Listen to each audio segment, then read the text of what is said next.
Hello అందరికీ, మేము అన్నవరం వెళ్తున్నామని షార్ట్ వీడియోలో నేను చెప్పాను కదా. ఇప్పుడు అన్నవరంకి వచ్చాము. ఇక్కడ నుంచి పూర్తిగా వీడియోని చూడండి, మేము ఎక్కడికి వెళ్ళామనేది. ఈ వీడియోని మొత్తం చూస్తే మీకు అర్థమవుతుంది. అలాగే ఇప్పటివరకు మన ఛానల్ని సబ్స్క్రైబ్ చేసుకోకపోతే సబ్స్క్రైబ్ కూడా చేసుకోండి. వీడియో నచ్చితే లైక్ చేయండి. ఇది అన్నవరంలో మేము 3 o'clockకి వెళ్ళిపోయాము. అందుకే ఖాళీగా ఉంది. మేమే అక్కడికి వెళ్ళి కూర్చున్నాము, వెయిట్ చేసామన్నమాట. ఇంకా పంతులు కూడా అప్పుడే వస్తున్నారు. మేళ తాళాలతో గుడిని ఓపెన్ చేశారు. గుడి ఓపెన్ చేసిన తర్వాత మేమైతే ఈ మండపంలో ఫస్ట్ మేమే వెళ్ళి కూర్చున్నాము. ఎందుకంటే 3 గంటలకి టికెట్ అని ఆన్లైన్లో 1000 రూపీస్ టికెట్స్ అనేది మేము బుక్ చేసుకున్నాము. 300 ఉంది, 1500 ఉంది, 2000 కూడా ఉన్నాయి. మేమైతే 1000 రూపాయల టికెట్కి వెళ్ళి వ్రతం దగ్గర కూర్చున్నాం. మేము వెళ్ళి కూర్చున్నాక ఒక్కొక్కరుగా వచ్చారు. వ్రతం అయితే చాలా బాగా అయ్యింది. ఏకాదశి రోజు బ్రహ్మముహూర్తం టైంలో మేము ఈ సత్యనారాయణ స్వామి వ్రతం చేసుకోవడం నాకైతే చాలా హ్యాపీ అనిపించింది.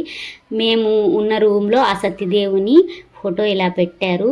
చాలా పవర్ఫుల్గా అనిపించింది. ఎందుకంటే నిత్యము అక్కడ పూజలు జరుగుతాయి కాబట్టి మంచి వైబ్రేషన్, ప్రశాంతమైన ఫీలింగ్ వచ్చింది. పూజ అయిపోయిన తర్వాత మాకు సత్యనారాయణ స్వామి వ్రతం అయిపోయిన తర్వాత ప్రసాదాలు ఇచ్చారు. అది దేవునికి నివేదించి బయటకు వచ్చేసాం. బయటికి రాగానే ఇలాగా గోశాలకు వెళ్ళి ఈ గోవులన్నింటినీ దర్శించుకున్నాం. ఇక్కడ కృష్ణుడి లీలలు చాలా బాగుంది కదా అని వీడియో తీసి పెట్టానన్నమాట.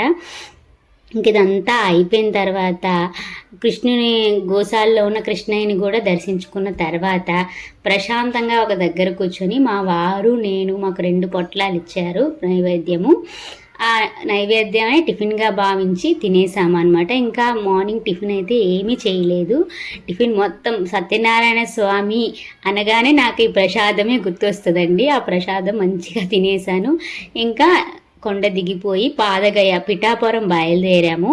పాదగయ వెళ్ళాలి. అక్కడ శక్తిపీఠం ఉంది. ఆ శక్తిపీఠం ఉంది. కుకుటేశ్వర స్వామి ఉంటారు. ఇది వచ్చేసామండి. ఇక్కడ చూసారా గయేశ్వరుడి యొక్క మొత్తం అక్కడ ఫోటో ఉంటుంది.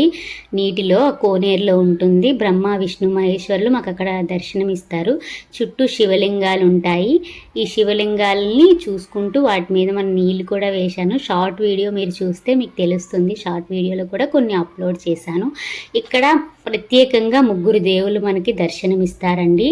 ఒకటి కుకుటేశ్వర స్వామి, అలాగే 10వ శక్తిపీఠమైన పురోహితిక అమ్మవారు, అలాగే స్వయంభూగా వెలిసిన దత్తాత్రేయ స్వామి వారి విగ్రహము ఇక్కడ ముఖ్యంగా ఉంటుందండి. ఇక్కడ మొత్తం ఈ యొక్క పుణ్యక్షేత్రం యొక్క ఇంపార్టెన్స్ అంతా రాసి ఉంటుంది.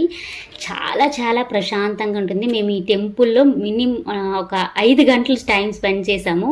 ఎందుకంటే మా ట్రైన్ ఈవినింగ్ ఉండడం వల్ల మేము ఇక్కడే మార్నింగ్ దర్శనం అయిపోయిన తర్వాత ఇక్కడే ధ్యానం చేసుకుంటూ ఈవినింగ్ 3 వరకు, అదే సాయంకాలం 3 గంటల వరకు కూడా మేము ఇక్కడే కూర్చుని మెడిటేషన్ చేయడము, మళ్ళీ అన్నీ చూడటము. ఇలా ఇటు నుంచి వెళ్తే కుకుటేశ్వర స్వామి స్ఫటికలింగం అనేది మనకి అక్కడ కనిపిస్తుంటుంది. ఆ విధంగా ఎంట్రన్స్ ఉంటుంది. చాలా చాలా అండి ప్రశాంతంగా అనిపించింది. చాలా టైం ఉన్నాము ఇక్కడ. పాదగయ అని పేరు ఎందుకు వచ్చిందంటే గయేశ్వరుడి యొక్క పాదాలు ఇక్కడ పడ్డాయన్నమాట. 3 గయలుగా మనకి గయేశ్వరుడిని వధించినప్పుడు 3 గయలు ఏర్పడ్డాయి. ఒకటి ఒరిస్సాలో, ఒకటి బీహార్లో, ఒకటి మన ఆంధ్రాలో. పిఠాపురంలో పాదాలు పడ్డాయి కాబట్టి పాదగయ అని అంటారు. 10వ శక్తిపీఠం అమ్మవారి యొక్క పీఠం ఇక్కడ పడింది కాబట్టి పిఠాపురం అనే పేరు అనేది ఊరికి వచ్చింది అని ఇక్కడ చెప్తూ ఉన్నారు. ఇక్కడే పురోహితిక అమ్మవారి యొక్క శక్తిపీఠం ఉంటుందండి. చాలా పవర్ఫుల్, చాలా శక్తివంతమైన అమ్మవారు. అన్నవరం నుంచి ఇక్కడికి ఒక 20 కిలోమీటర్లు దాదాపు ఉండొచ్చు. ఇదంతా కూడా మీకు చాలా ప్రకృతి అందాలని చూస్తూ మీకు ఇంకా ఈ వీడియోని ముగించబోతున్నాను. పిఠాపురంలో కూడా మీకు ఇక్కడ రైల్వే స్టేషన్ ఉంది. సామర్లకోటలో కూడా రైల్వే స్టేషన్ ఉంది. ఇక్కడికి రావాలనుకుంటే మీరు ఎక్కడ దిగినా కూడా ఇక్కడికి వచ్చేస్తారు. పునర్దర్శన ప్రాప్తిరస్తు. వీడియో నచ్చితే అందరూ లైక్ చేయండి. అలాగే మన ఛానల్ని సబ్స్క్రైబ్ చేసుకోండి.